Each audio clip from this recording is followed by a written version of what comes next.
What is up, YouTube? Doomwake here. Today we're going to be playing with the deck that I would play this weekend if I were playing in the Mana Traders 15K finals this weekend, and that deck is Red-Black Shadow.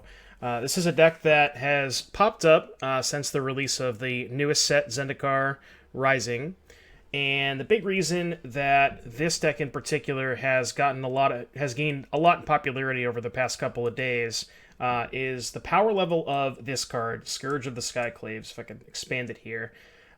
Before decks like this existed, they were a little bit different. Maybe they didn't necessarily have these extra one drops, like you're talking about your Grixis Death Shadows and maybe Mardu Death Shadow. But those decks were a little bit more tempo based, and they weren't necessarily as focused on aggression. With the addition of Scourge of the Skyclaves, I guess not going to say it's similar to Death Shadow in the, like, obviously, it's not quite the same card, but they do play out a little bit similarly. But the thing about Scourge is it requires you to build your deck in a slightly different fashion. It requires you to play aggressive cards. Whether that's burn spells, I've seen some lists with Lava Spikes, Bump in the Nights, things like that, or just more aggressive one-drops. In this case, we have Monastery Swiftspear and Soulscar Mage as our one-drops of choice. So the idea is you still play a lot of the same cards that make you lose life as previous Death Shadow builds did. Fetch lands, shock lands, Thought Seizes, Dismembers, Mutagenic Growths to go with your TBRs, things like that. But you also have this other game, the other element of, having a slightly fast start, maybe a Swiftspear and a Bauble, attack them for 2 on turn 1, maybe they fetch, and then you attack for 1, and then you play a 4/4 Scourge on turn 2. But the reason you want the 1-drops is because you can't always reliably turn on Scourge on turn 2 without playing a card on turn 1. You can't necessarily rely on them fetching, because sometimes they just won't fetch on turn 1, so you need something to get the ball rolling in that regard. But it's very similar to, like I said, the Death Shadow decks of old. A lot of the other cards are similar. Mutagenic Growth, Teamer, Battle Rage, Dismember, things like that. We have the Bauble package to go with our Lurrus. Obviously, Thoughtseize, Lightning Bolt, things like that. So it's a little bit of a different take on the Death Shadow deck, and I've been liking this deck quite a bit. I think it's in a very good position right now. I think the more that I play with this card, the more I think it might just be the best card in the new set for modern purposes. It's just a completely ridiculous card. Hopefully we'll get to see that today in the gameplay. And then I also snuck in one of the black pay 3 lifeland, the modal, I guess we'll call them bolt lands, if you will. This card has actually been quite good for me. I've actually cast it a couple of times. Especially when you have baubles to cycle and things like that, you might end up drawing a couple extra lands, and this card's great when you flood out. Like, especially in games where you get Lurrus going, you can just, pay 5, obviously you'd have to get the 6 mana to get Lurrus back, but even if you just paid 5 mana to get back, like, imagine paying 5 mana to get back a Scourge and a Death Shadow. Like, that's, late in the game, that's just backbreaking in some spots. And it's also just another, almost like your 5th Shockland / Fetchland, because you can pay 3 life to play an untap source. So it ends up being quite good with Death Shadow in that regard as well. It gives you more avenues to play Death Shadow early. And then we have this one Seal Fire just to go with our Lurrus in the sideboard. We have a couple of Lava Darts. I'm not really sold on Lava Dart in the format in general, but it does get quite a bit better when you have the 8 prowess creatures, and even better when you have TBR to turn it on. So think about, on turn 3, you can cast a Lava Dart, flash it back, that's 2 prowess triggers, and then TBR your prowess creature, and then you already have a 4 power prowess creature attacking when you cast TBR, which is kind of nice. So we're going to try that out. Sideboard, we got some Tron Hate, we get Cleansing Wildfire, we have Feed the Swarm, which is a good way to kill, Leyline of Sanctity. That's what it's mostly there for, because this is another new addition from Zendikar Rising. Before this card was printed, Black has never had a way to destroy target enchantment. There was the 3-mana card from one of the previous sets, I think it was called Farika's Libation, but that card was just 3 mana, clunky, and it was also made them sacrifice, so if they had another enchantment in play, you wouldn't always get the Leyline, which is the card you want to get anyways, because notoriously these red-black decks do struggle a little bit against Leyline, but it's nice that we have a way to clean that up now. And then we have some mirror tech, I guess I would say. I don't see a lot of people playing Kolaghan's Command. I've been looking at Red Blacklist over the past few days, and I don't see a lot of people registering this card. And I think it's just the best thing you could be doing in the mirror, because, again, the games go super long in the mirror because you're both just trading one for one a bunch, and calling its command, making them discard, especially after they get Lurrus back. You know, if you're trading resources, they're empty-handed, they put Lurrus in their hand, you just get back your creature, make them discard their Lurrus, and sometimes that just ends the game on the spot. We have some Spellbomb, Graveyard Hate, and then we have additional Fatal Pushes, again, for the Mirror and the other various Death Shadow decks. Then we have some Artifact Destruction as well to go along with these Kolaghan's commands, in case we need that. And then, obviously, our Lurrus. So that is the deck, and I will see you guys back in just a moment for round number 1. Alright, here we are, back for round number 1 of our Modern League with Red-Black Death Shadow. We won the Daro, so we're going to choose to play first. Let's take a look and see what we're working with. So this hand's pretty good. This Mutagenic Growth may or may not do anything. If they're a Lightning Bolt deck and they go to Bolt my Soulscar Mage, it's going to be good. But we have a 1-drop, some removal spells, couple lands. Not much to say here. Definitely a keep. Not the most exciting hand, but not a hand I'm ever going to mulligan.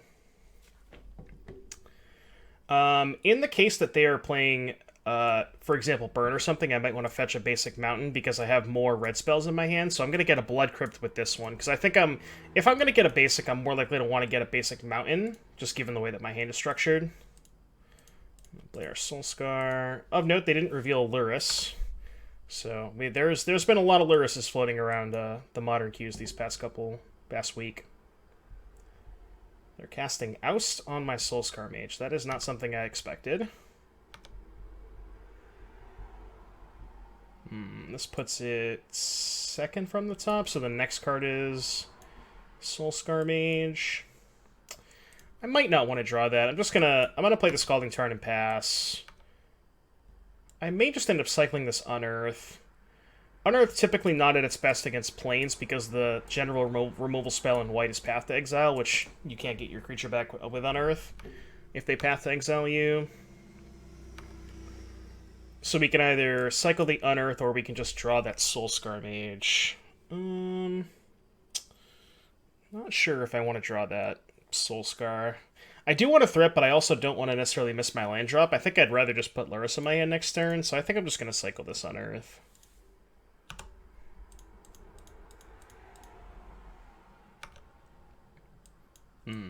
Well, that was not good, to say the least. So I guess we'll pass.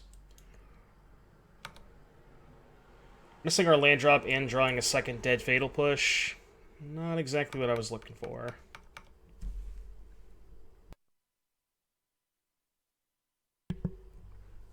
Is it Teferi?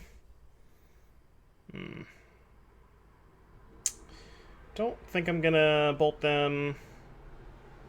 Just trying to think if I draw a Scourge. But if I bolt them, they go to 16. They just plus Teferi. I draw Scourge. I cast Scourge. Then they can just bounce it. So I don't necessarily want to do that. I'm just gonna let this go.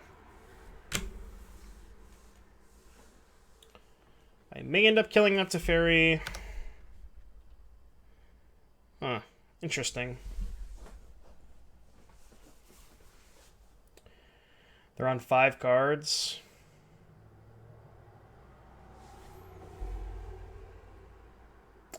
I think I want to play this as a land so I can potentially get Lurrus into my hand next turn. I think I am just going to kill this Teferi. Yeah, these bolts aren't really doing that much anyways. It's a little worse if I end up drawing a Scourge, because if I draw a Scourge, I'd rather just bolt them. But I wonder if they're going to force a negation this. Let's see, I can't imagine they would.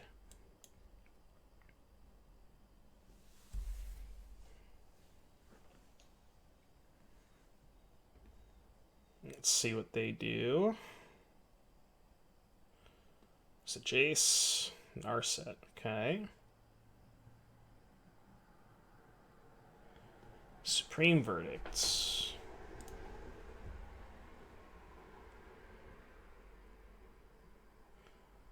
Could Seal of Fire the Narset to basically trade my Seal of Fire for an Impulse, because it would prevent them from activating this again. Or I could just put Lurrus in my hand. I think I'm just going to put Lurrus in my hand. Trading the Seal of Fire for an activation of Narset isn't the worst, but this just uses my mana so much more efficiently.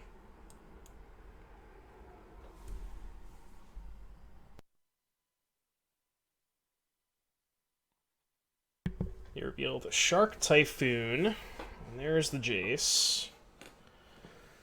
This is not going well. Not drawing a threat after... It's possible I was supposed to keep that Soulscar Mage, but... We do have 16 creatures in our deck, so I figured maybe I could just find another threat, but... What do we do here? So we know they have Shark Typhoon, Supreme Verdict. I can't even kill the Jace. If I play Lurrus, they're probably just going to cast Supreme Verdict. Could Lava Dart the Narset. Play Seal of Fire. Again, I think I just need to be mana efficient. I think this game might already be over anyways. Or at least pretty close to it. Again, just never finding a threat, drawing effectively 3 dead cards, because Mutagenic Growth is not good in this matchup either. We just drew too many bricks.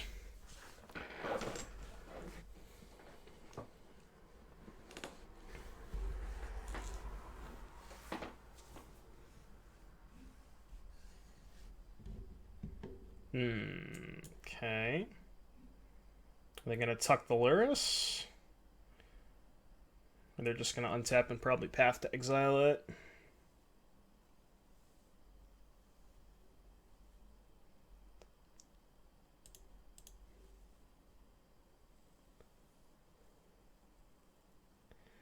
Yeah, I think we're done here. They have 7 cards in their hand and 3 active Planeswalkers. I don't think there's any coming back from this. So, we'll pack it up, move on to the next game.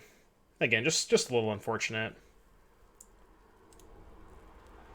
Alright, so what do we have against Blue-White Control? It doesn't appear that they're playing Stoneforge Mystic, because I can't imagine they would play Narset and Stoneforge in the same deck. So I don't think I'm going to need my Abrade. It's possible I want Rampage, because they have so many Planeswalkers.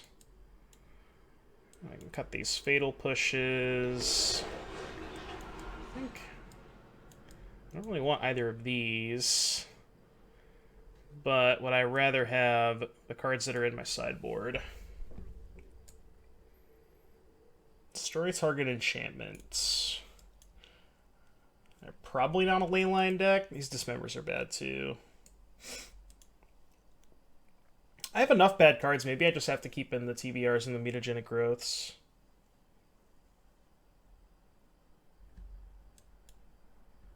Because I don't think I want any removal spells. I think Cleansing Wildfire is quite bad because they have a lot of basic lands.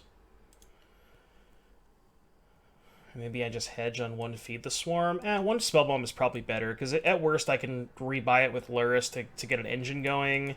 And they might have Snapcaster Mage, things like that. Well, we also don't like the... Well, the Unearth is a little bit more palatable when they have Supreme Verdicts. So I think I might just keep that. Also, we can just cycle it again. Alright, well, I don't love keeping in Battle Rage and Mutagenic against decks like this, but I think I like it more than the blank cards in our sideboard, so. Alright, let's play first. This hand is a keep. It's not perfect, though, but it is good. I'm going to fetch with the Polluted Delta. We're going to get a Blood Crypt. Attack for 1. In general, you want to lead with your Delta/Tarn first, especially if you know you're getting a Blood Crypt, because this can obviously get either basic. Now, obviously, this isn't a matchup where I'm going to get basics ever, but... Okay, that's not bad. So let's cast Bauble.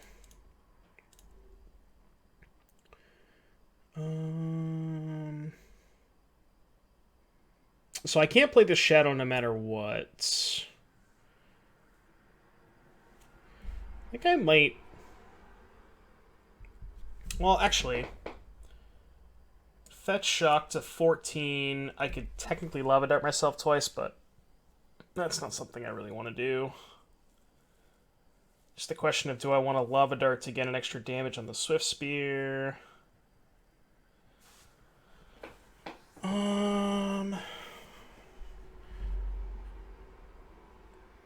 Trying to think of what they could play on turn 2.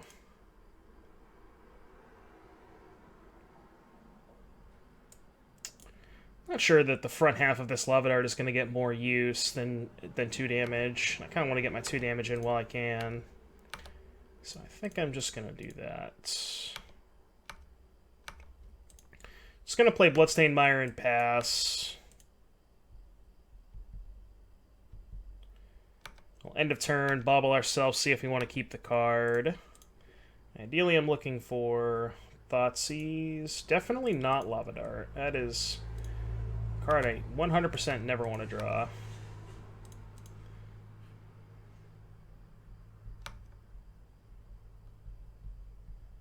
It's not the worst. Alright, let's lead on Thoughtseize. Potentially take their removal spell and slam a Shadow.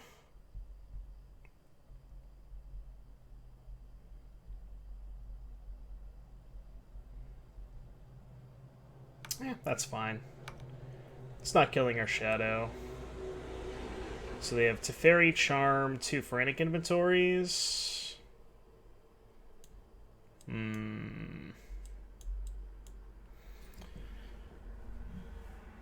I take Teferi, their next turn is going to be Field of Ruining me, so then they can set up the Charm. They're going to get their 3rd island off the Field of Ruin, so they can Charm my Death Shadow the turn after, because it basically they would just be able to steal my Shadow.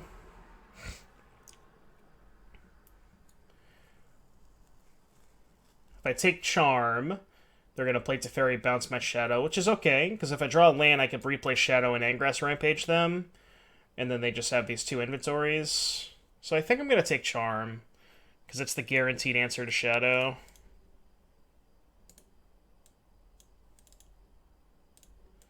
I could also just Lava Dart the Teferi if I wanted to. Not sure that's how I want to allocate my resources. I'm going to let that resolve. Again, I hope... Well, ideally, we just draw a land here, so we can Rampage them and play a Shadow.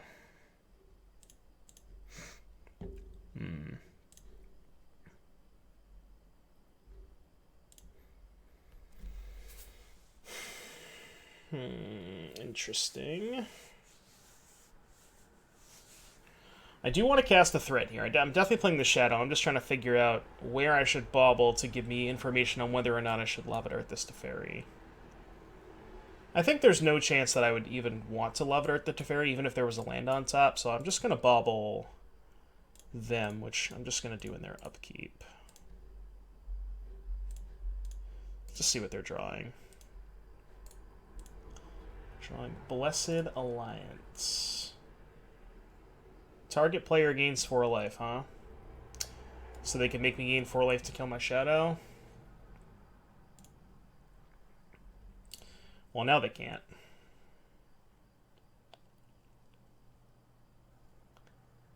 Although they would just make me sacrifice an attacking creature, obviously.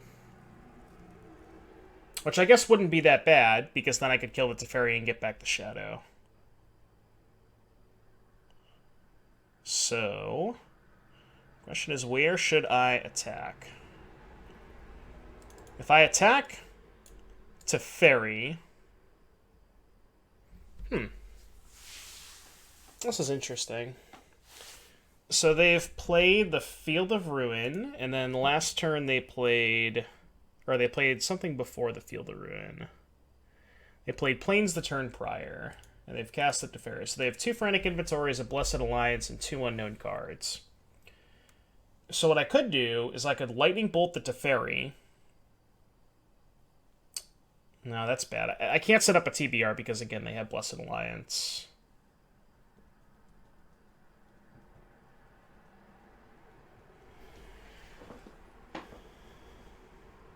I wonder... okay, I think what I'm going to do is I'm just going to attack them.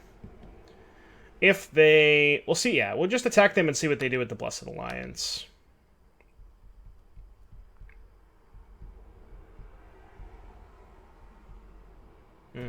Well, actually, now we can't bolt in combat.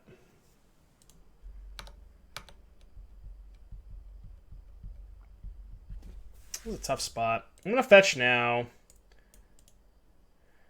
If they want to make me gain 4 life, that's fine. Again, I can just post-combat, get back my Shadow, and kill the Teferi. So I think I'm okay with that, if that's the line they want to take. Because the thing is, the Alliance is going to kill my Shadow no matter what anyways. Let's get Mountain.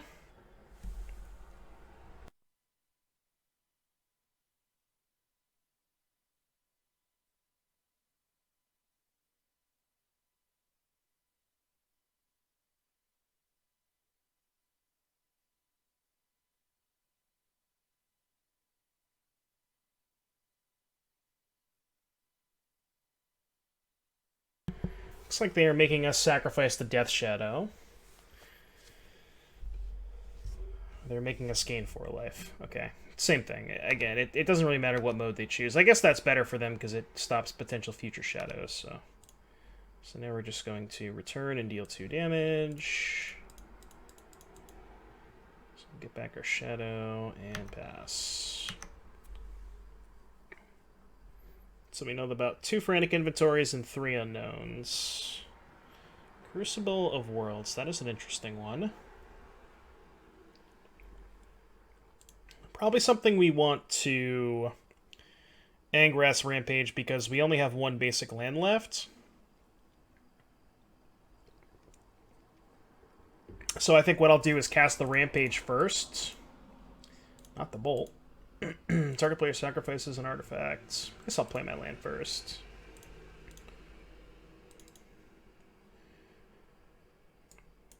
It's not the most impactful card, but it does something.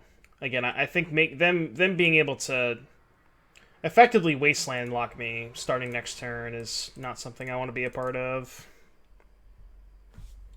And we have no more Blood Crypts left because one of them got destroyed, so sure.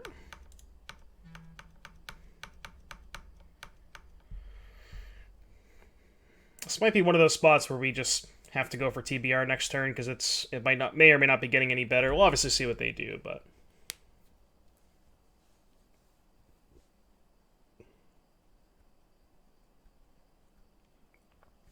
it's unfortunate that fetch lands no longer pump the Shadow 3 because we don't have any more Blood Crypts.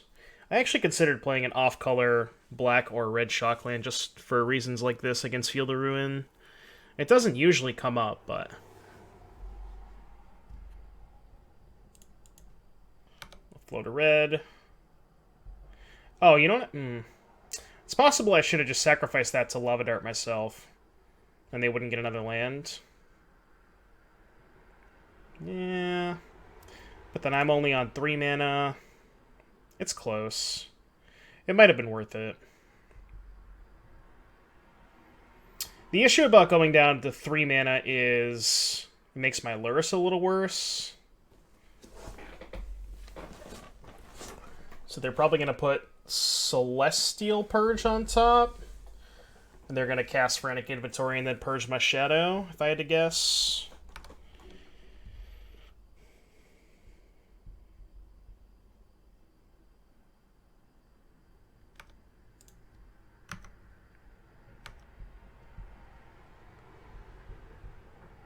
Well, this actually wasn't that bad. I know my Shadow's dying, so I think I'm just going to try and get my 3 damage first. In case for some reason they don't want to cycle and then purge it in combat. It's just 3 damage that I wasn't otherwise going to get. And then I'm just going to Thoughtseize them and put Lurrus in my hand. Free 3 damage, we take those. Let's see what they have. Okay. And then they're going to cast Celestial Purge, or not. Tidely does not actually gain them life.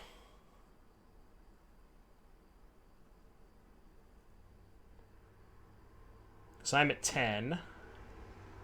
They draw a fetch land, they could potentially fetch Shock. I think I'm actually just going to take Celestial Purge. Because if they don't draw a removal spell. We can Bolt ourselves, Lava Dart ourselves. This is a 7/7. We can Battle Rage it to make it 14. And even if they block with all 3 creatures, they would still take lethal. So I think I'm actually just going to take Purge. And then just put Lurrus in my hand. It's also +2 more from the Thoughtseize, true. So it's actually going to be 5, 8, 9, 18. So unless they draw a removal spell, they are toast. And again, we are probably going to go for it. Depends on what we draw. So we know about Shark Typhoon, Timely, and 1 draw step. Cast this first.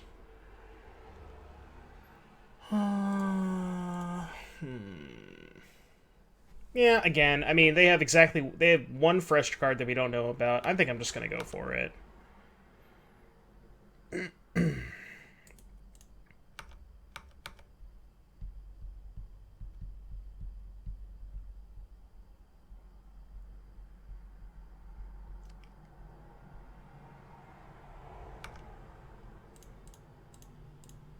Let's Battle Rage the Shadow.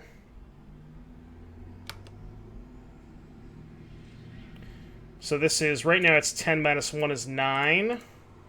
So I'm going to Lava Dart myself. And then we'll go to damage. Alright, it's lethal. Alright, so let's go to game 3. Or not. Oh. So they're realizing their mistake after first strike damage? They should have done this before first strike damage to try and hit a path, but they didn't find it anyways, so did not matter. So let's go to game 3. I think I like the way that we played that game. I think we waited till the exact right moment to cast that TBR. Again, they had 1 fresh draw step, so I think that was good. They didn't really show me anything that makes me want to change the way I sideboarded. Again, they didn't show me Stoneforge Mystic or Monastery Mentor, things like that. And again, Tamer Battle Rage not the best. Obviously, it's, they have a decent number of ways to interact with your creatures at instant speed. However, I think it is significantly better than all the cards that are in my sideboard. They also didn't show me enchantments for Feed the Swarm, so I could bring in the second Spellbomb because of Mystic Sanctuary, but I think 1 is fine.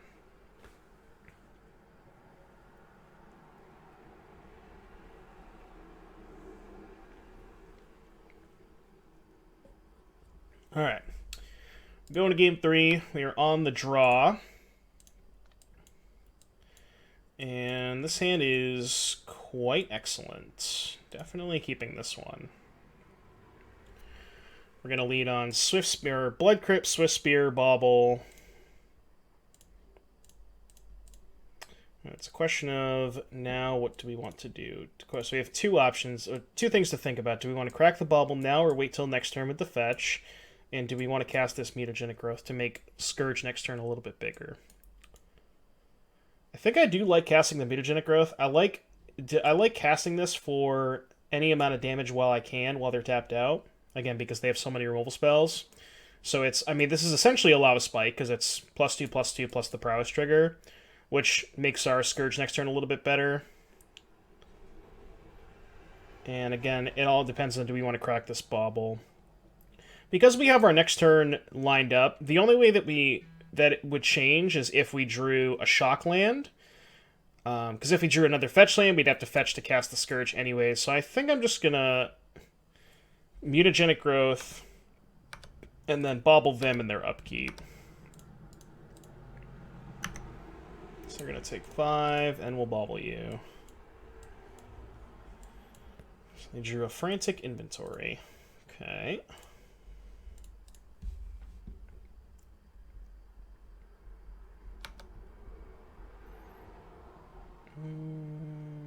Let's play our land first.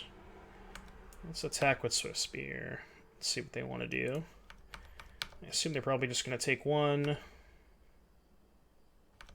Yeah, and then we're just going to cast our Scourge, which is going to be a 6/6. Aether Gust. Yeah, that's fine.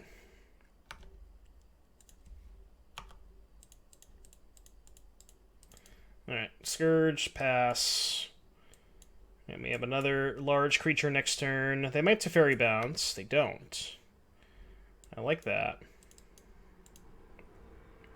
Let's play our land first, and go ahead and attack with the Scourge. I'm not gonna take any game actions. I'm just gonna pass priority. I think that is fine. Let's get a swamp. Let's fetch a Shockland. Now I could just put Lyris in my hand instead of playing Death Shadow, which does use my mana more efficiently. Although if they mana leak this, I can just unearth the Death Shadow. It's kind of close. I think I just want to put more pressure on them and play the Shadow.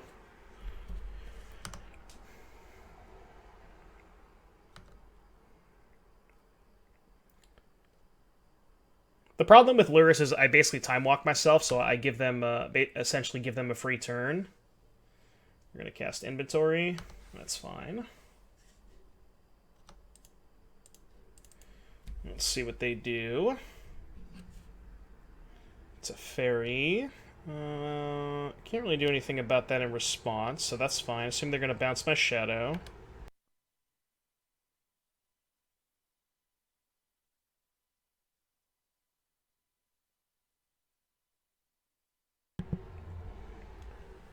Now we have to ask ourselves if we want to cycle this Unearth.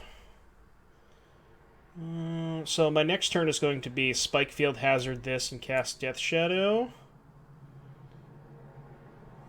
Which means that I likely will still have 2 mana up for this Unearth next turn, so I can maybe split the difference and just wait a turn on it, because I may not want to cycle it. So I think that's okay. Spikefield Hazard to Fairy. Plus, cast a Death Shadow, player Delta, and now I can actually just put Lyris in my hand, so this is good.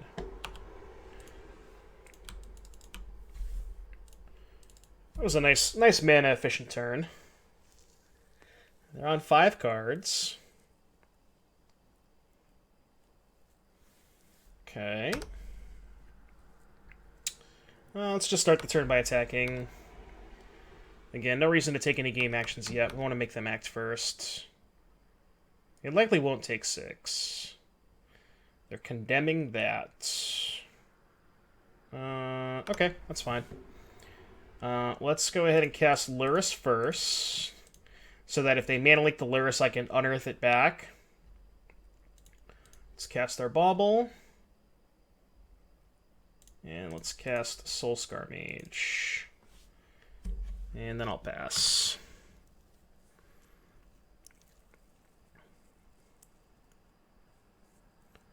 Snapcaster, targeting Path to Exile. I think I might actually bolt my own Lyris in response, just so I can continue to have access to it with the Unearth. Yeah, I think that ultimately is worth it. I guess I could bauble them first to see if there's another Exile removal on top. Example, if they have a Purge or another Path on top, then I may not consider doing that. But I think now it is worth it. Yeah, I also have Kolaghan's Command in my deck, so I just want to make sure that I continuously have access to that Lyris for as long as possible. They drew an island, which they played. Jace. Brainstorm, okay. Excuse me.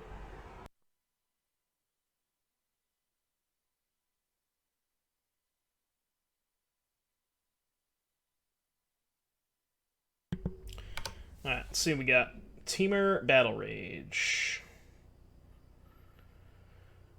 Well, let's start off by casting Unearth on Lyris. And then we'll cast Mishra's Bauble.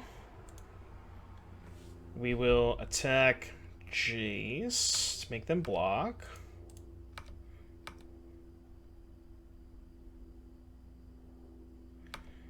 And then we'll play our Scalding Tarn and pass. I guess I could have Team or Battle Rage the Soul Scar to kill the Jace. That might have been worth it. Probably was, actually, now that I think about it.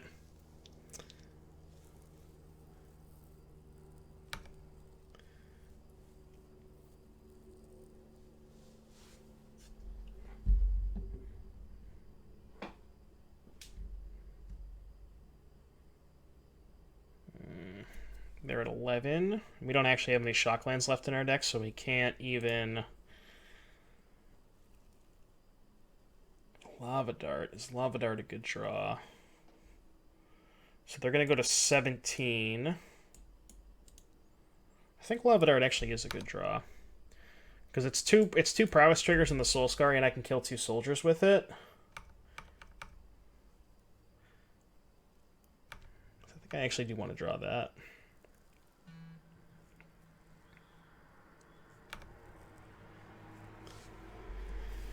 Okay, let's cast Bauble from the graveyard. Alright, we have to do some math here to see if we can present a lethal attack. So the other Bauble is going to be another prowess trigger, so that's 3. 2 from the Lava Dart is 4, 5. 1 from the Battle Rage is 6. I can kill 2 soldiers. They would hypothetically block the Soul Scar, so it'd be 12 minus 1 is 11, plus 3 is 14. So I could potentially put them to 3. Guess let's just bobble ourselves first. Thoughtseize. Could wait a turn and Thoughtseize them first. But I'm potentially giving them another turn with Jace. I guess what I could do is I could just Lava Dart 2 soldiers and then attack Jace with both. It's probably safer, actually. And that means if I'm doing that, I probably don't want to draw the Thoughtseize. So let's crack this for a mountain.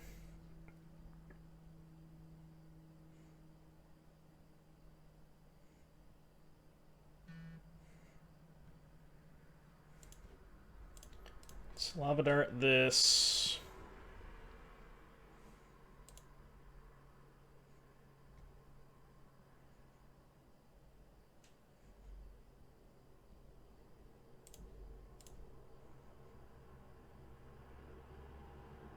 I guess this is maybe bad if they have another removal spell in their hands. It's a tough turn. I wanted to try and do this without using the Team or Battle Rage, but maybe this... Yeah.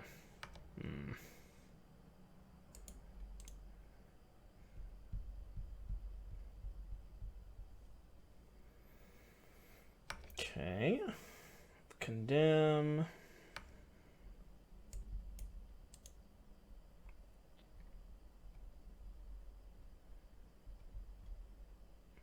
Oh, just going to pass priority here. Make them act. Okay, so they're going to condemn this, and then I can just TBR this to kill their Jace.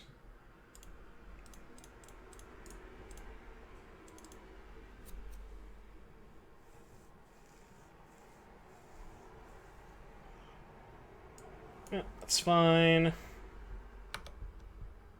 So their Jace dies, they have 3 cards in their hand. Let's take a look and see what they're drawing. Unfortunate that our Lurrus is not in the graveyard and instead in our deck, because then if it was in our graveyard, we could draw Culligan's Command would be an out. Okay.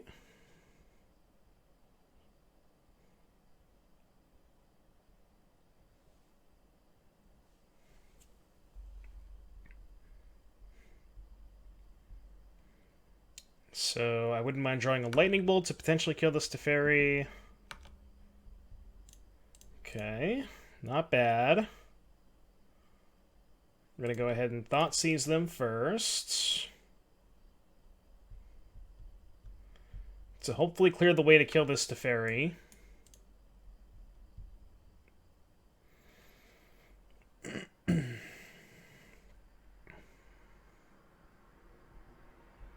They're Gaining control of Soulscar Mage.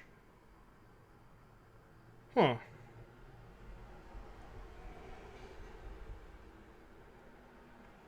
I guess I let that resolve. And then I could just bolt the Soulscar Mage, attack Teferi for 3. Yeah, I think that's fine. I'm certainly taking Shark Typhoon. And so do I want to... I guess it's the same thing to just attack the Teferi. They block, I bolt it, it still takes the same amount of damage, but this gives them the option to not actually block the Swift Spear.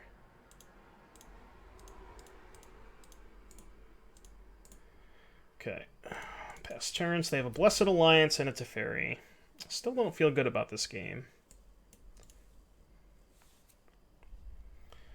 Also because we don't have access to our Lurrus anymore. I think if we had Lurrus in our graveyard, I think I would feel a lot better about this game. But because again, then Kolaghan's Command would be a great draw, etc., etc. It's not horrible. Not perfect.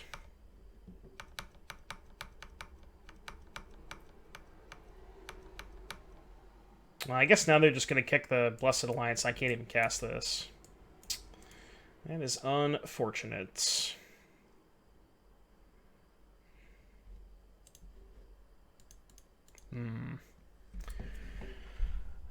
I think the one turn that I definitely messed up this game. They're giving me 4 life. Okay. The one turn that I definitely messed up was the turn that I didn't TBR to kill their Jace. I think they had 1 mana up that turn, so they still could have had Path to Exile, but sure, mana leak. It's unfortunate.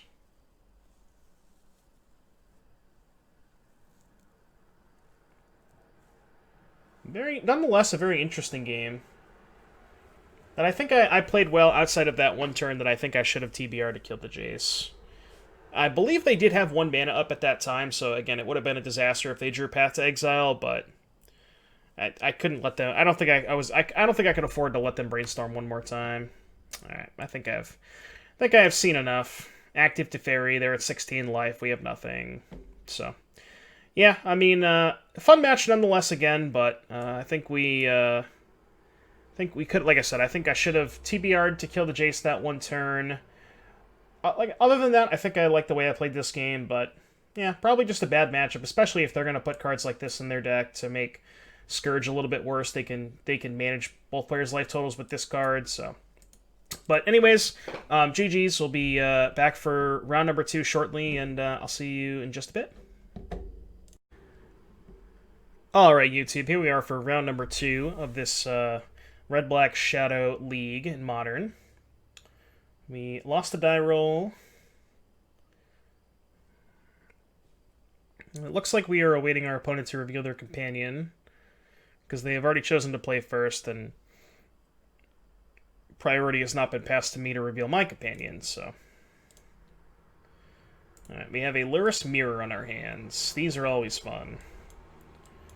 Unfortunately not with this hand. This hand doesn't really go anywhere. If this was a fetch land, I think I'd be more inclined to keep, but because it does not produce red mana, I can't cast any spell on turn 1. So I think this is a mulligan. This is a little bit better. It's passable. I think I'm going to keep and put back the Swamp.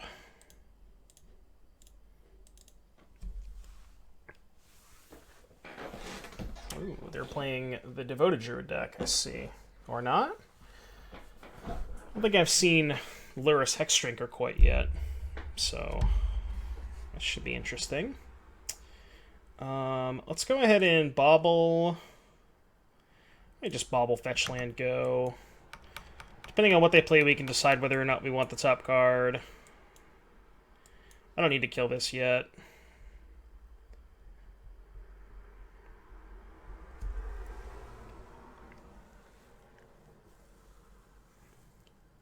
Okay. I officially do not know what's going on. I'm just going to take 2. Interesting. Alright, well, let's take a look and see what the top card is. Unearth. Definitely do not want to draw Unearth. I don't necessarily want to dismember this quite yet, because I could potentially draw Spikefield Hazard or Lava Dart, so I think I'm just going to cycle my Cling.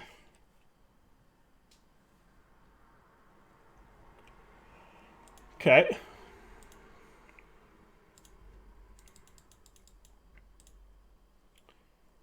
Let's cast Soulscar Mage. And I'm going to play Scalding Tarn on the off chance I might want to get a basic mountain. I don't think I will, but we'll see what happens.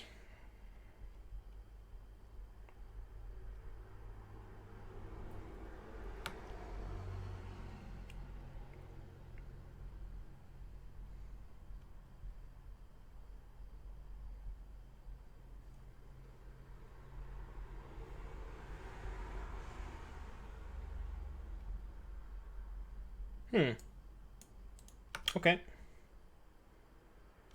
It's fine with me. Given that they did that, I'm almost certainly going to fetch a basic mountain here, just to pad my life total a little bit. If they're playing cards like this, I don't think that I need to go super hard on damaging myself. So I could potentially just get 2 basics with these. That's fine. Make them put a little bit more mana into it. Hopefully we can just eat their whole turn, bolt this.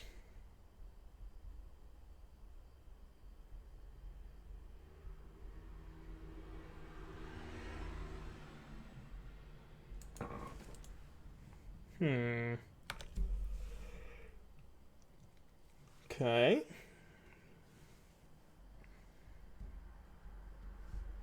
I can't imagine they are going to attack, unless they're going to level this up twice and then try to attack. And again, if they do that, I'm just going to bolt this. I'll probably untap, fetch a basic swamp, and dismember this for full cost. Alright, so I will respond to that. Get basic mountain. Go ahead and bolt this. We'll see what we draw. Thoughtseize. They have 2 cards in their hand. I think I actually want to save the Thoughtseize in case they lure us. So, like, ideally, I go basic swamp, dismember this, attack you for 2. They spend 3 mana to put Lurrus in their hand, then I can just Thoughtseize it out of their hand. So I think I'm just going to do that. Again, I think I'm low enough where I can just pad my life total a little bit. And I'm not going to cast Mutagenic Growth. I think there's a chance they might have Lightning Bolt in their deck, so I'd rather just hold it up.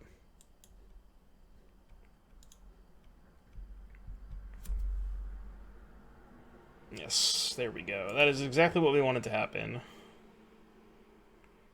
So they have 3 cards, one of which is a Lurrus. Guess we'll play a Bauble first. And Thoughtseize you.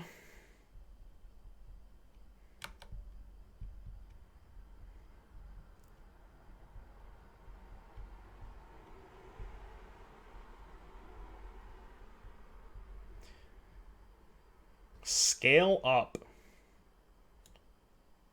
That is an interesting card to play. Well, obviously taking Lurrus. Question is, do I want to go to 5 to put Lurrus into my hand? I guess I can... No, I can't actually bobble them here because they're obviously just going to shuffle. I do think it might be worth putting them to 3 by just Mutagenic Growthing my Soulscar now, because that would make Lightning Bolt's a lethal card. I guess Bolt's probably going to be lethal no matter what. Yeah, I don't really think I want to go to 5. I wonder if they have haste creatures in their deck. I'm not really sure what I'm supposed to play around here.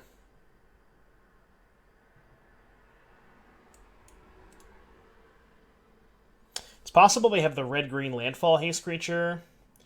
And if that's the case, they wouldn't actually crack this, so I could just bobble them now to see if that's the top card. Because like, there's a chance they might just not crack this.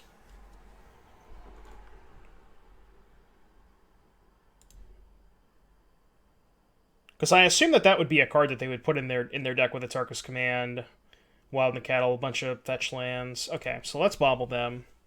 Because again, I think there's a chance they're not sacking this. Lightning Bolts. Alright, I think I'm just going to put them to 3. Actually, no, because now they're drawing the Bolt. Yeah, this is fine.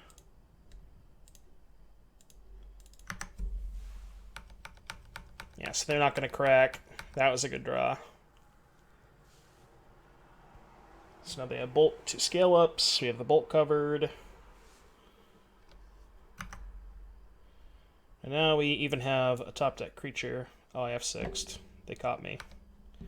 Well, I think that's probably not going to matter. I'm going to hold on to the hazard.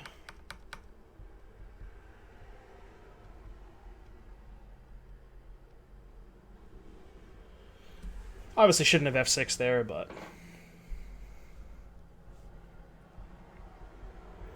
Alright, game number 2.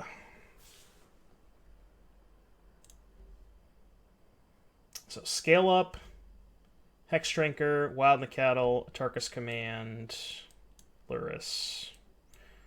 Certainly want Fatal Push. And that might be it. I guess a Braid is pretty good. I think the sorcery speed removal spells are not really where I want to be. And I think Kolaghan's Command might be a little too slow. I do generally like it against Luris Mirrors, but it is very slow. And it also, the 2 toughness probably doesn't kill many of their creatures. Like, Hexdrinker can be a 4/4 before you get to 3 mana. Doesn't kill Wild the Cattle. So I think it might just be not quite good enough for this particular matchup. I think I'm going to keep the TBRs and the growths. I think this stuff is pretty bad. It does kill Hexdrinker, but that's the only card that those kill. Maybe I could cut Unearth and or Cling to Dust. Cling is decent against Luris. I think maybe I'll just cut the Unearth and keep the Hazard. And just cut the Lava Darts. Keep this because it is a 1-mana way to freely kill Hexdrinker, but it's pretty low opportunity cost because it's just a land when it's bad. So I think we'll do this.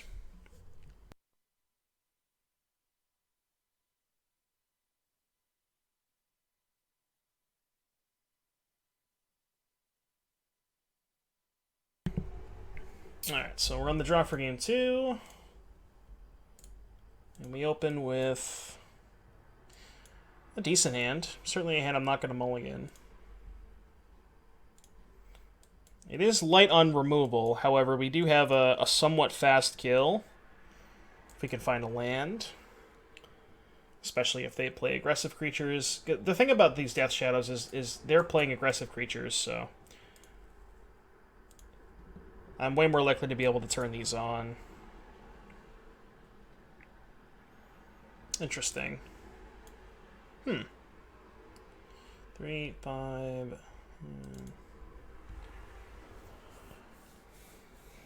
I definitely need to find a removal spell for this. So I actually think that I'm just going to play Bauble before playing Swift Spear. If there's a removal spell on top of my deck, I'll just play Blood Crypt. And if there's not, I'll probably just aggressively shuffle and look for a removal spell for this. Let's see, Polluted Delta. I certainly don't want to draw that. I think, yeah, I understand I give up 1 damage this way, but I think prioritizing trying to kill this is way more important. Could have also left it up to potentially block in Mutagenic Growth, but the problem is they just attack. I block. I cast Mutagenic Growth. Or I guess I could just trade. But the other thing is I kind of want them attacking me because I have these shadows. So I kind of want them to attack me for 2.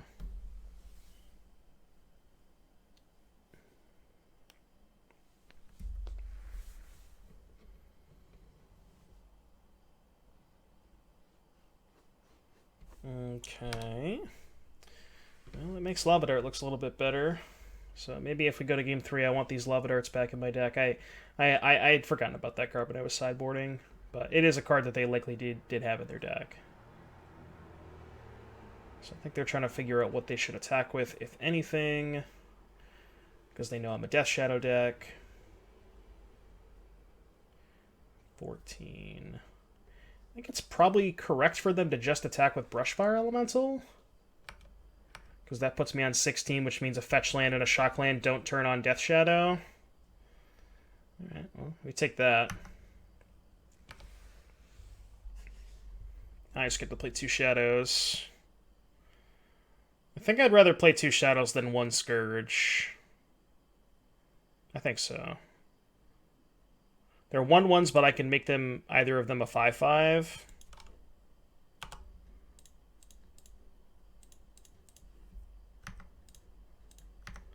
Just attack for 1, say go.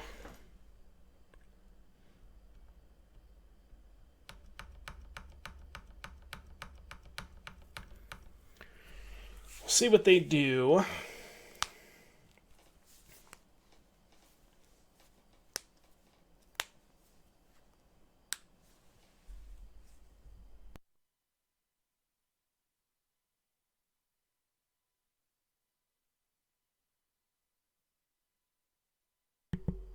Alright, not a fetch land.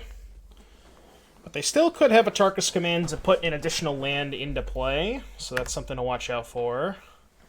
Ooh, if they tap out to animate this Hex Drinker, that's incredibly good for me.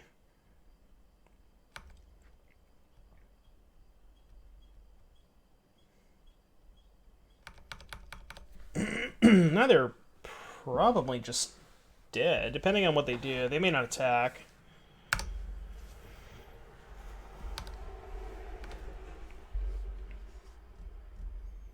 Oh, that's perfect.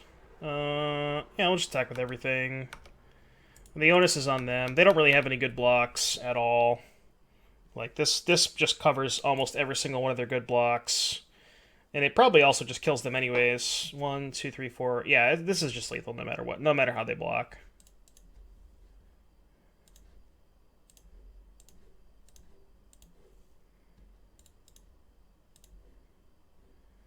Yeah, well, that's lethal by itself, so I don't even need the TBR. Yeah, that's just a product of... I think this matchup is heavily favors the Death Shadow player just because they have the larger creatures between Shadow and Scourge. They have more removal with Lightning Bolt, Fatal Push, things like that, and then they... You know, the Shadow player can dictate the pace of the game a lot more effectively than the Naya player, so... I think that's a product of a pretty good matchup, and as you see there, it was those games were not particularly close. So GG's, and see you back for round number 3 in just a bit. All right, YouTube, welcome back. Here is round number 3 of our Modern Red Black Death Shadow League. We won the Dyros. So we're gonna choose to play first. All right, our opponents did not reveal a companion. It's kind of surprising because I've been playing against quite a bit of Lurises over the past few days. So how fast does this hand turn on Shadow? We can deal ourselves 5 on turn 1, and then we have the Canyon on 2. If we draw a fetch land, this hand is quite good because then we can just play 2 Shadows on turn 2. This hand has a lot of upside. I think I am going to keep it.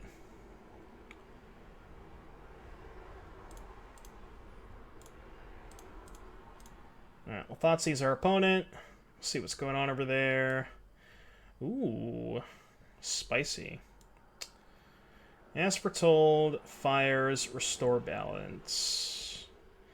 Pretty sure I'm supposed to take as foretold.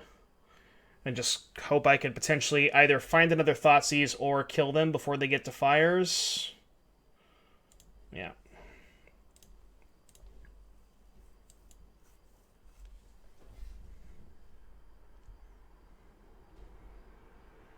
they drew and played Spire Bluff Canal. Okay.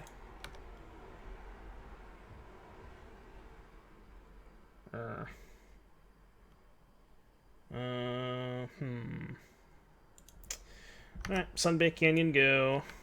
A little unfortunate. Also, this Dismember is not going to do anything.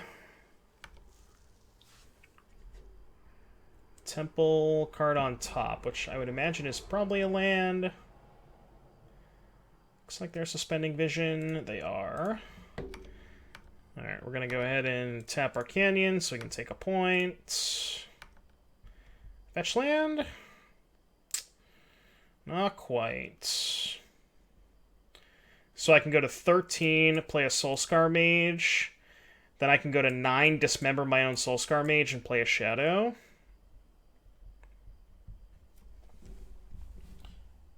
Or actually... No, don't I just... it's kind of close. So if I cast Soulscar, mutagenic the Soulscar, I would end up at 11, then I could play 2 Shadows. Then next turn I could potentially go to 7, dismember my own Soulscar, and these would be 6/6s. The other line is Sunbaked Canyon, Soulscar, dismember the Soulscar, which puts me at... So it's 14, 13, and then to 9. Let's play the Shadow, which is a 4/4. The next turn it would be an 8/8.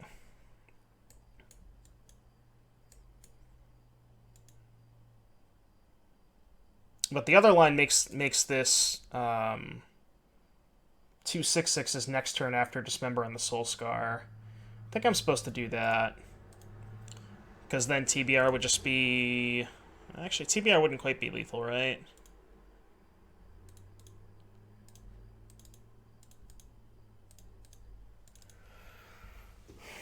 Two, 3, 4, 5, 6, 7, 8, 9. If I draw a fetch land, I can dismember... Okay, that's fine.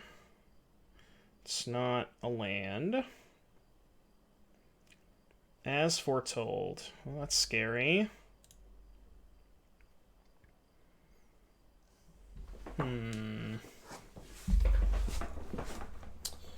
2, 4, 6, 12. Put them to 8.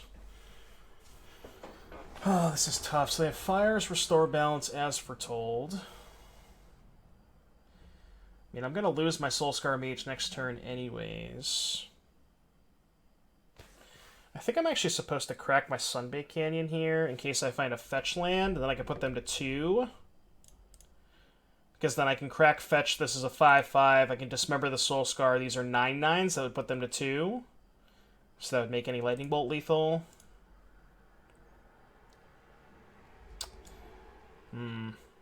Yep. Completely forgot about that. Alright, well. That's embarrassing. Here we are.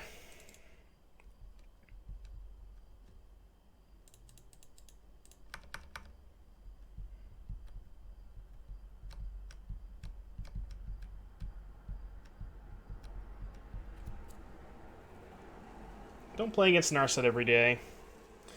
Obviously, that's no excuse, but... so I'm going to play As Foretold, cast Restore Balance. They have to balance, right? And they go down to 1 card. I assume they're going to discard Fires, because that card doesn't do anything once they have As Foretold in play.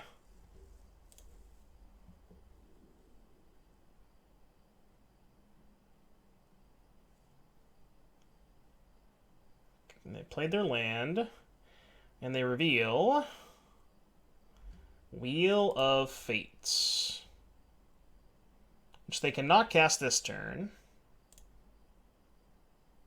And actually, this might be good enough, because they can cast Wheel, but they probably don't have ways to remove this from the battlefield outside of Restore Balance. I guess they could potentially Electro Dominance into Restore Balance on my turn after they cast the Wheel on their turn. We'll see.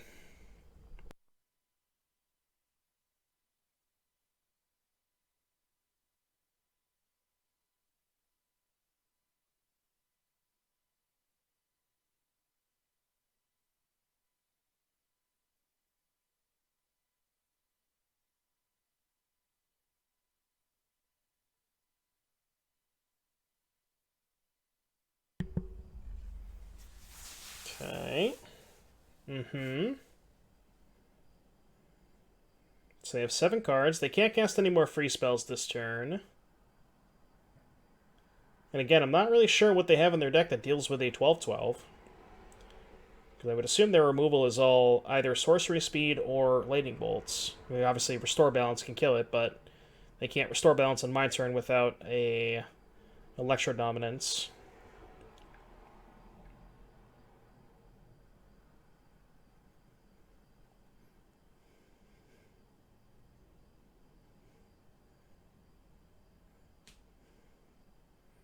Okay.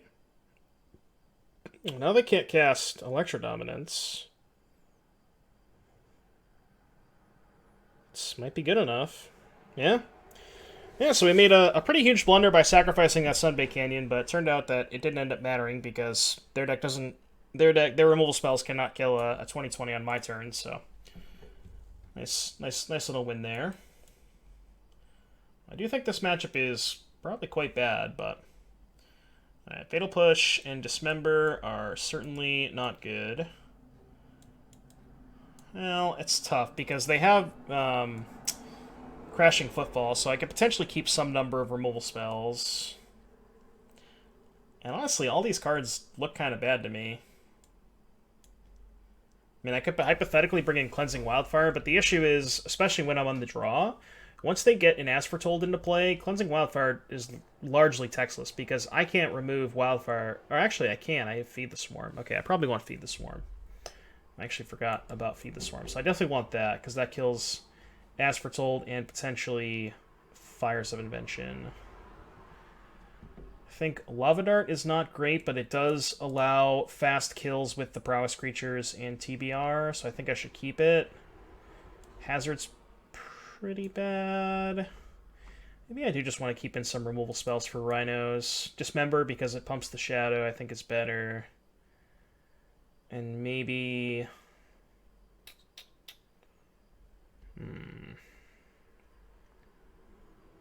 Klingon Dust isn't great. They could have Finale of the Red Finale. Seal Fire also not particularly great. Maybe just keep one Fatal Push in just so I can have 3 answers to Rhinos. Like, I could potentially race 1 Rhino, but two Rhinos is a little harder to race, so even if I just kill one of the Rhinos, I think it should be fine.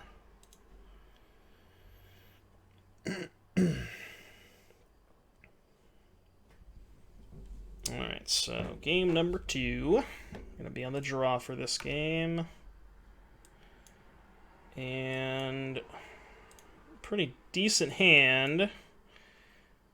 You go turn 1 Soul Scar, turn 2 attack, play Scourge. No Thoughtseize, no whatever the black disenchant is, feed the Swarm, I think. So no Thoughtseize, no Feed the Swarm. Those are like my 2 best cards in the matchup, but I think I should keep this. You gonna leyline me? No, okay.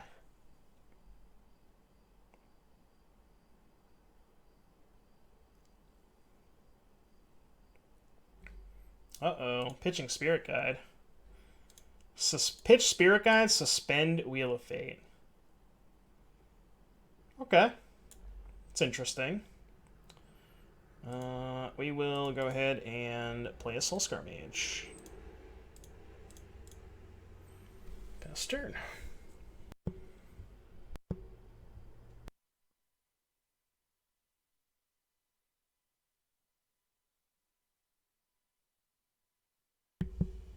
So they suspended a Greater Gargadon and passed.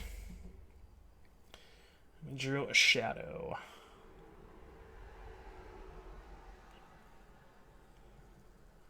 So I could cast a 1/1 Scourge. Or I could go Swift Spear, Soul Scar, or Swift Spear, Seal of Fire attack for 4. Alright, let's kind of map out how all the lines sort of play out. So if we Swift Spear, Soul Scar attack for 2, they go to 18. Next turn we can just attack them for 3 and play a Scourge. And then we would almost certainly have lethal the turn after with Seal Bolt with 3 prowess creatures in play. We Swift Spear Seal. Puts them to 16. Next turn we can attack them to 14 and play a Scourge.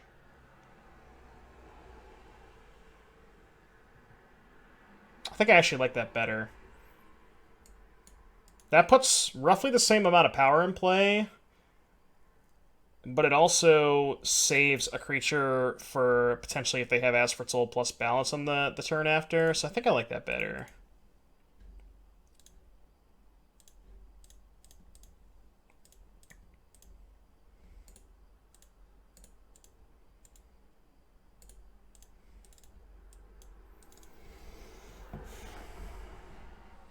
Okay.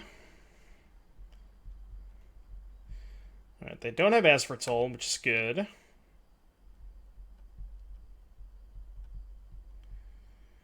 Does that change anything? I don't think so. Play that, we go to 11. Can play both of these, but that's pretty bad if they have Fires plus Restore Balance, so maybe I should sandbag one of them. Maybe I just bolt them and then cast a Scourge. I think I like that better, because that puts a 9/9 into play, so it's just 100% lethal next turn. Yeah, so let's do that.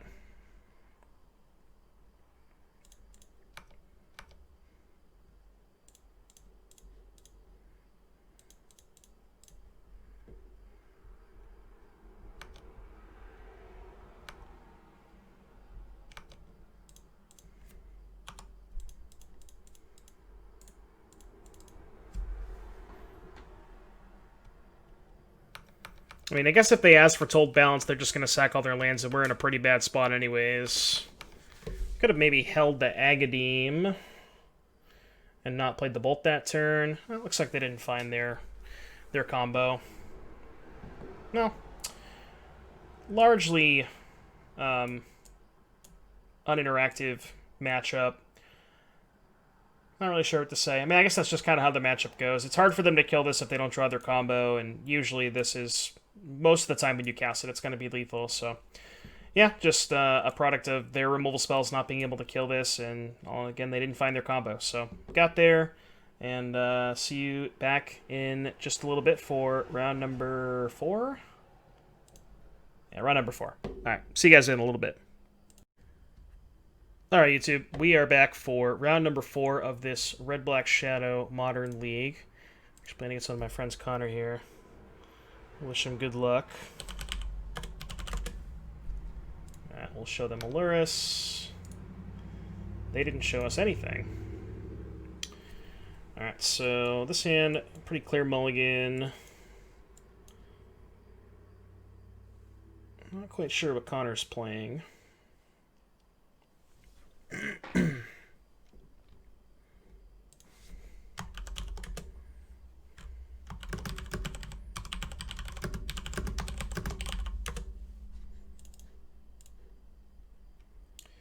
Alright, so this hand is quite good. I think I'm just going to put back Blood Crypts.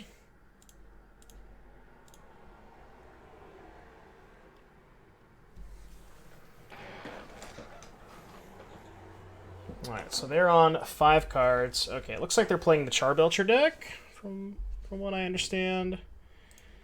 Alright, well, let's go ahead and play a Swift Spear, play some Baubles.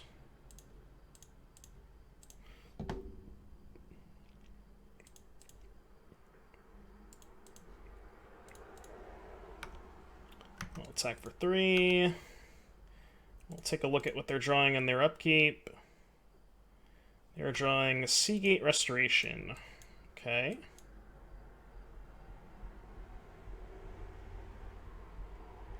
Looks like they have a Prism. Let's take a look at their next card. Salvage Titan. Okay. I'd like to find a Thoughtseize, not 3 Soulscar Mages. 15, 16... I imagine no matter what I do, I'm probably dead next turn. Yeah, I'm just going to play 2 Soul Scars. Attack for 1.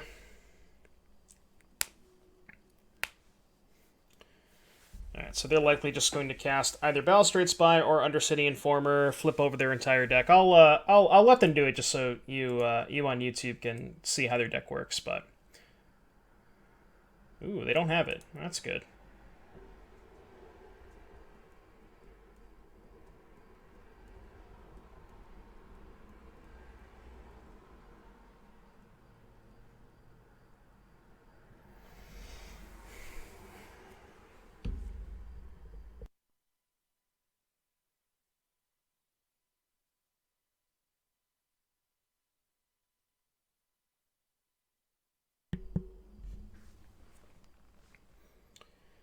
We know they have a Salvage Titan in their hand. Excuse me. They played the Restoration. Okay.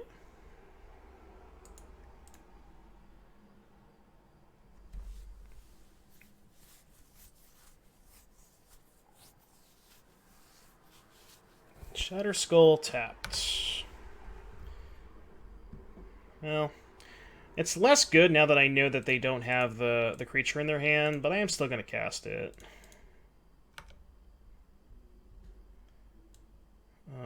I guess I'll take Creeping Shell. It's probably the most relevant card here. So Sealfire puts them to 2. Yeah, I guess let's just put them to 2. Well, I'll put them to 4 with a Sealfire in play. And this is probably the last turn they have to draw their creature. And it looks like they didn't get there. Alright, so moving on to game number 2. Again, for those of you who don't know, their deck is... they play cards that flip... Basically, the Balustrade Spy and Undercity Informer, which read... Target player flips cards from the top of their deck until they hit a land, put everything into the graveyard. They target themselves. They don't play any actual lands because all of their quote-unquote lands are the Zendikar double-face lands. So they flip over their entire deck. They flip over 2 Narcomoebas, along with, I believe, 3 Sword of the Meeks. So they have 2 Narcomoebas, 3 Sword of the Meeks in play. They flip over 4 Creeping Chills. And then what they do is they sacrifice 3 Sword of the Meeks to cast Salvage Titan. And because it's the second creature they play, because the first creature is either the Spy or the Informer, they get back 4 Vengevines, and that's how they kill you on the spot. So that is what their deck does. The nice thing is they don't have any lands, so Cleansing Wildfire is just 2 mana Stone Rain, draw a card. Feed the Swarm is good because they have Leyline of Sanctity. And I do like bringing in these as well, because they have a lot of mana rocks. And then Nihil Spellbomb also shuts off their combo. So we do have a lot of cards to bring in. I'm going to cut Fatal Push. I'm going to cut Dismember. I think I'm going to cut Lava Dart and Unearth. You don't really need any removal against them. Cut the Spike Field Hazard. Probably cut the Sealfire.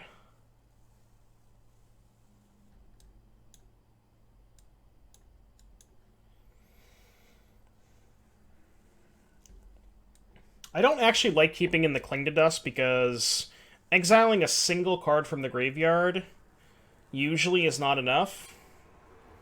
The only time that it's enough is if they draw one of their Narcomoebas and they only flip over 1, and they can't kill you that turn. But I think those situations are pretty scarce. So I think we're just going to do this. It's possible I'm supposed to shave some number of lightning bolts because, again, they do have Leyline of Sanctity, and I only have 2 Feed the Swarms to kill Leyline. But, well, Asana's quite good if they don't have Leyline, but again, it's tough. I don't think you can mulligan hands like this. I think this hand is going to win most of the time they don't have Leyline. I'm not going to say 100% because obviously things can happen, but if they don't have Leyline, this hand is almost as good as it gets. And they mulliganed. Now the issue is if they do have Leyline, this hand doesn't really go anywhere, but... And they don't have Leyline, so that's good.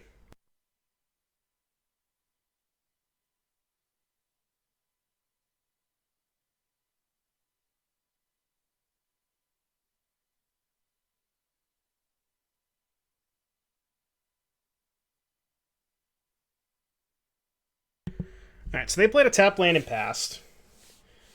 Now, there is a chance that, hypothetically, we could die on turn 2 if they have untapped black land, 2 Spirit Guides, and the combo piece.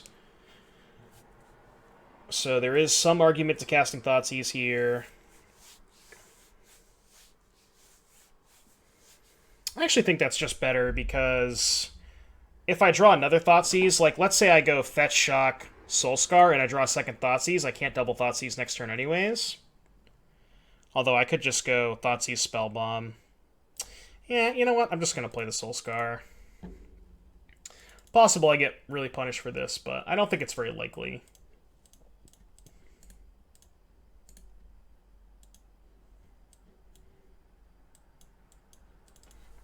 Because I'm not really... Most of the time, I'm not really going to Thoughtseize Pentad Prisms anyways.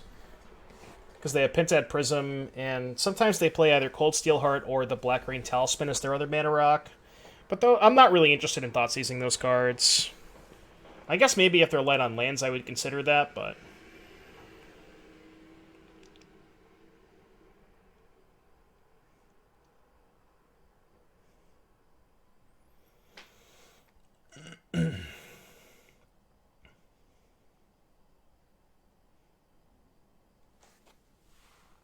Alright, so they do have a Talisman.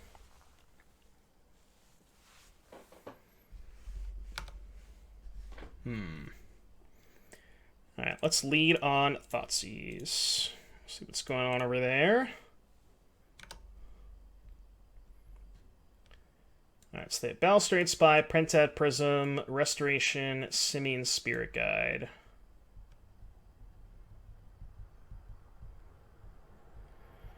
There is some argument to taking Pentad Prism here, because I have the Spellbomb to shut out the Spy anyways. I'm not going to risk them drawing another creature, though. Like, I could play... What I could do is I could take Spy, Shock, Mutagenic Growth, and then play a Shadow. But I think that's just asking for trouble. That's a little aggressive, so... I think I'll just take the Spy and let them have all their mana. Just be as safe as possible. I think I am going to Mutagenic Growth here just to get in the damage. Well, no, that's actually worse if they decide to hardcast the Simian, because then I don't necessarily have a way to get this through the Simian. And, I mean, the Mutagenic Growth is going to be good almost at any point, so...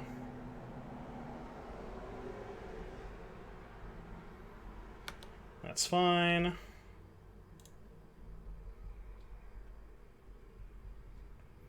So their hand is Simian plus X. That's not bad.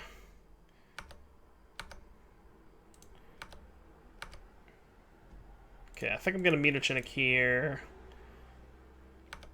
Get in the damage while the damage is good. Then I'm just going to play 2 Shadows. And hopefully that's good enough.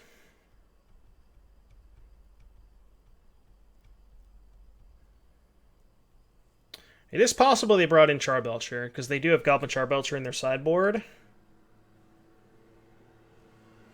What is this?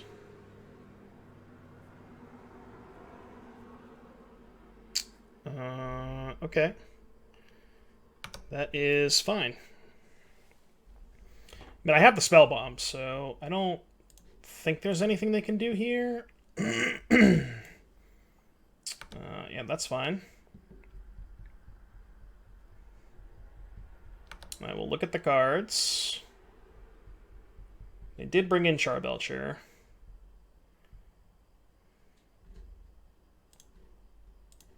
I will spell bomb you.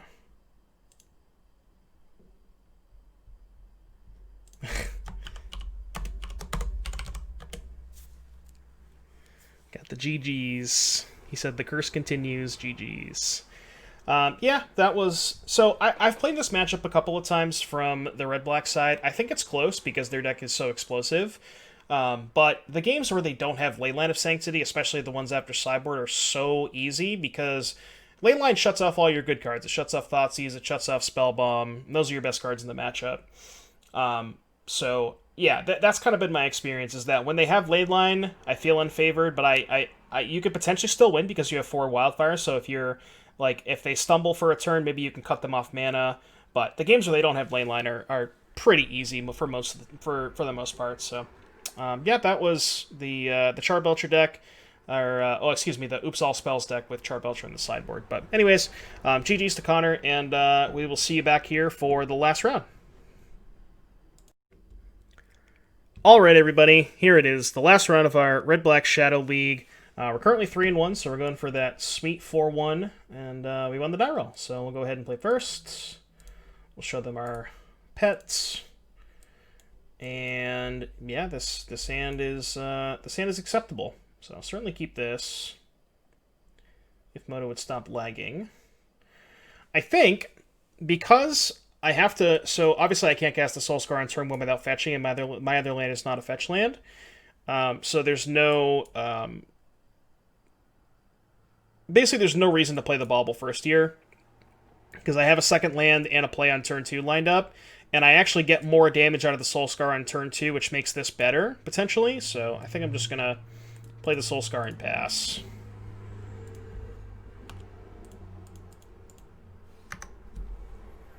And we'll see what our opponent is up to. Of note, they did not reveal a companion. Godless Shrine untapped. Very interesting. Alright, well, I expect that I might get Fatal Pushed here. Just going to attack for 2. Try and bait them to push here. They might not. Dismember. Okay. Let's go ahead and play a 5/5. I'm going to bobble them on their upkeep just to see what they're drawing.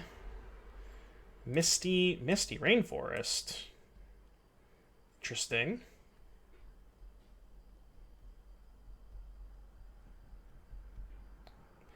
That is not the card I expected them to cast. So they are on 13.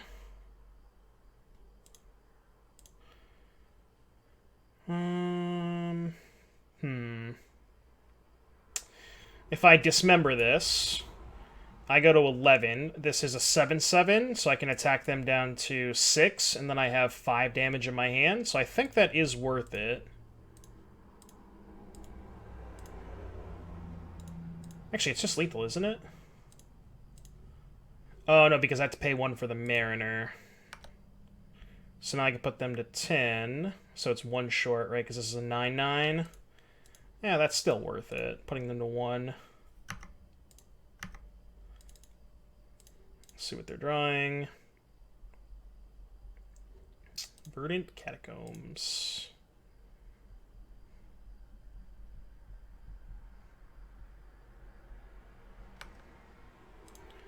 Alright, no reason to show them Lava Dart, just attack with both.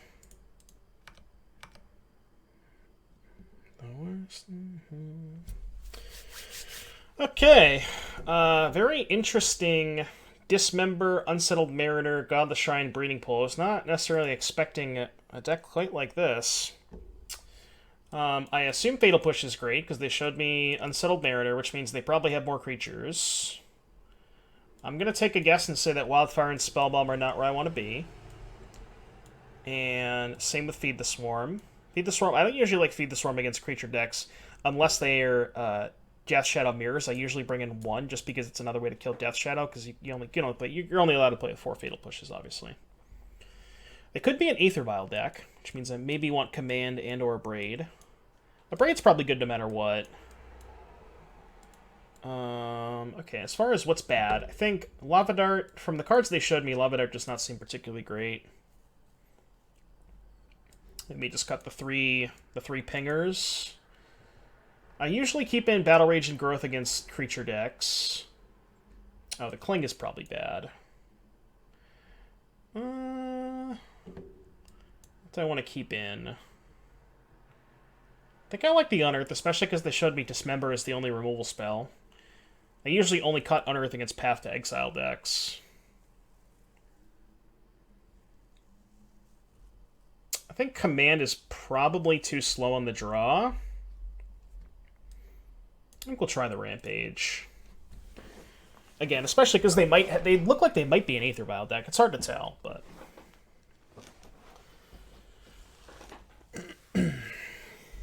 Alright, so we'll show them Aluris.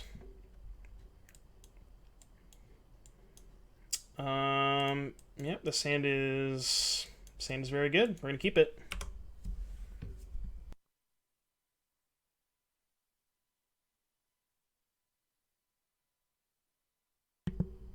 Plains, Giver of Runes. I think I'm just gonna go Blood Crypt, Soulscar Mage.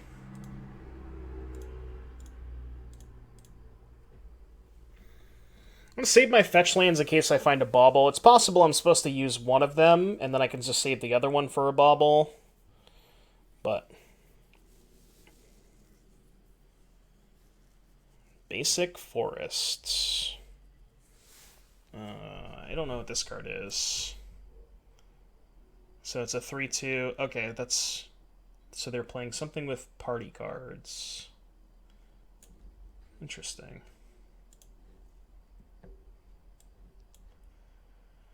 So, what do I want to do here? I could just kill both of their creatures.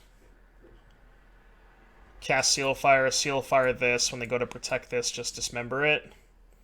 Attack them for 3.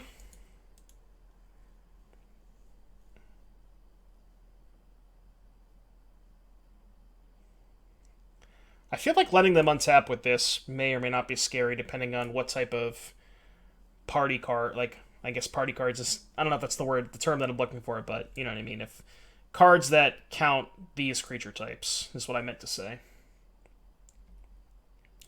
So I think I might just kill both their creatures here.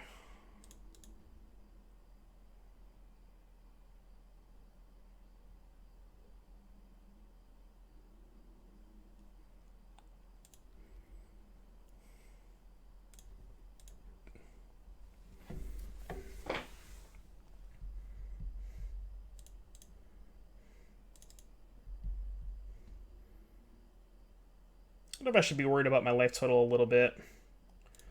No, I think Blood Crypt is fine.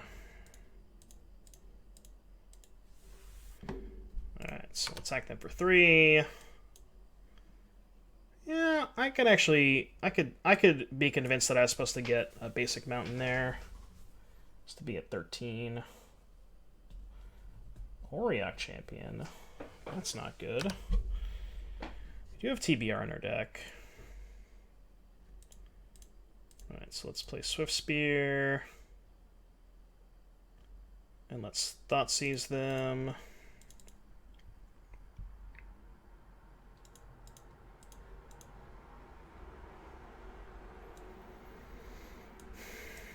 Okay, so 5 mana, 4/6. Costs 1 less for each creature in your party. Like that, look at the top 6. Okay. 3 mana, 3/3. If you have a full party, choose target line and permanent. Can't target block. And then this one is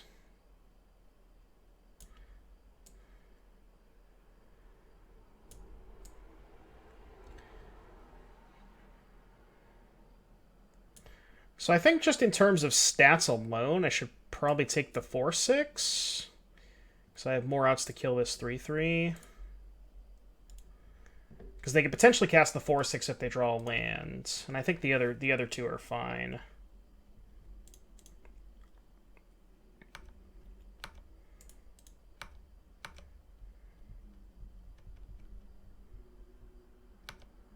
So they go to 11.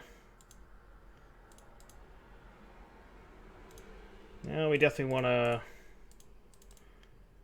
make sure that we don't go too low. Let's bobble them in their upkeep. Drawing Overgrown Tomb. Okay. So they could still only play one spell? Yeah, I'm not sure why they paid 2 life for that. Interesting. Alright, let's try and find a bolt for this. That would be ideal.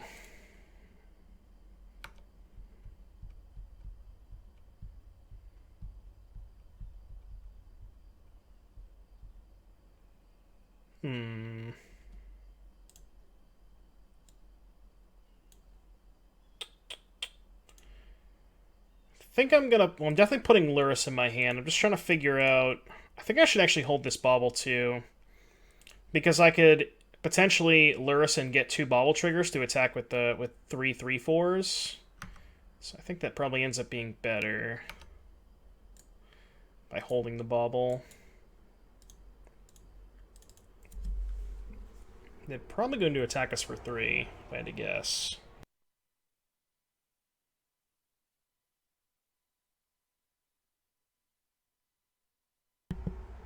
They did not. Interesting. Okay. So let's go ahead and play a Lurrus.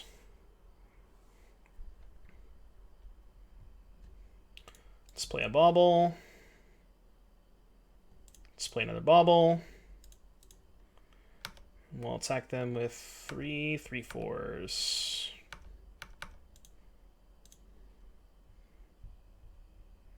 I take 6. Go 7.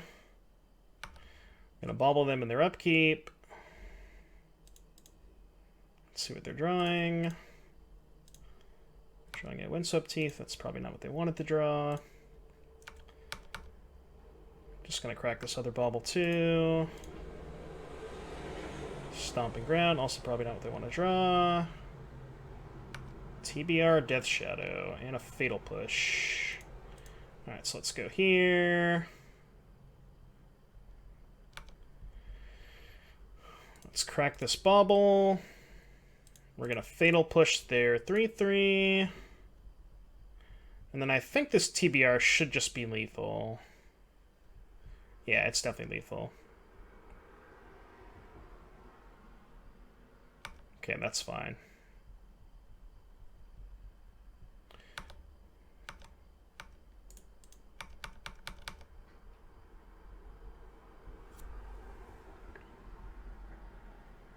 Alright, we got the 4/1. Nice showing from this deck.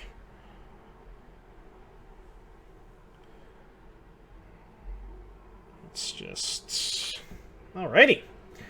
Nice little 4/1 there. So that was our match against... Looks like 5 colors, because we did see a Stomping Ground too. 5-color party. I guess we'll call it that. Yeah, again, just as we saw previously, this deck is heavily favored against the most of the other creature decks, just because you have Lurrus, so you can go a little bit longer. You have better creatures because you have Death Shadow and Scourge. You have Fatal Push, so you get better removal. But yeah, so this deck is usually favored against most of the other creature decks. But yeah, that was the league. A nice little 4/1. We'll be back in just a little bit for a deck recap, and I'll see you in a little bit. All right, YouTube, we're back here. So we just finished the league. We went 4-1. The deck felt very good throughout the entire league. As far as what I liked and what I didn't like, so I think that if we're gonna go over the deck, what I think you want to do is you want to look at the cards that are like quote unquote 100% locks, right? I'm not sure the number of actual non-DFC lands. Not sure whether it should be 17 or 18, so that's a consideration. But I think these cards, all these 4-ofs, these are the cards that you don't want to touch. The 16 creatures, the baubles, the Thoughtseizes, and the bolts. These are your quote-unquote flex slots. And it really all just depends on what the expected metagame is. And again, the way that I've constructed this deck is in regards to the amount of the amount of other red-black shadow decks, which I think have been the most popular decks over the past couple of days, at least in my experience in leagues. So I've constructed my deck, at least this weekend, to be at least a little bit better in those matchups. And that's why you'll see so basically some of the versions before this, at least the ones that I've seen, the first version that I saw that I tried out had Apostle's Blessing. And I think a lot of people like that card, but me personally, I don't really like Apostle's Blessing. And the reason is, this deck is not... It doesn't have the highest land count. There's 17 lands and 2 half lands. I guess this is a land, I would say, probably 90% of the time. This one, it's 50-50 on whether you play it as a land. I definitely cast it more often than I play it as a land, but again, even 18 lands, not the highest land count. So it's not necessarily easy to leave up mana, right? It just gets you into these awkward play patterns where, you don't want to play Scourge on turn 2 because you're worried about a Fatal Push, so you wait till turn 3, but then you might not even have a third land in your hand, so you tap out for it anyways. It ends up getting Fatal Pushed, then you untap, and now you're stuck with a dead Apostle's Blessing in your hand. So I think that I don't particularly like that. Now, there are decks in the past, namely Infect, that have played Apostle's Blessing to some good success. But the reason it's better in Infect is because you have Noble Hierarch, so you have more mana sources. I don't think it's good in this deck, again, just because low land count. You usually want to be tapping it on your turn for the most part. There are some situations where, maybe in the mirror match you end up holding up some removal spells depending on what they do. But, again, for the most part, you are a tap-out deck. You want to be casting spells, and you want to be initiating the action. So, yeah, I don't really particularly like Apostle's Blessing. So, yeah, that's why you see it absent from my list. But, yeah, again, these are the cards that are locks. These are the flex slots that you can play around with. The one card I'm not... The slot that I'm not really sure about is the 2 Lava Darts and the Hazard. Because I don't think Lava Dart is particularly good in the mirror match. But there have been, at least... I've seen a little bit of an uptick in the green-white Devoted Druid deck, which Lava Dart is pretty good against, because they have Bird's Paradise and Noble Hierarch, so they have quite a few targets for Lava Dart. But again, it's a card I could see trimming, maybe one, maybe both, if you wanted to make room for possibly another Battle Rage. I think the sweet spot in Battle Rage growth for me is 2 and 2.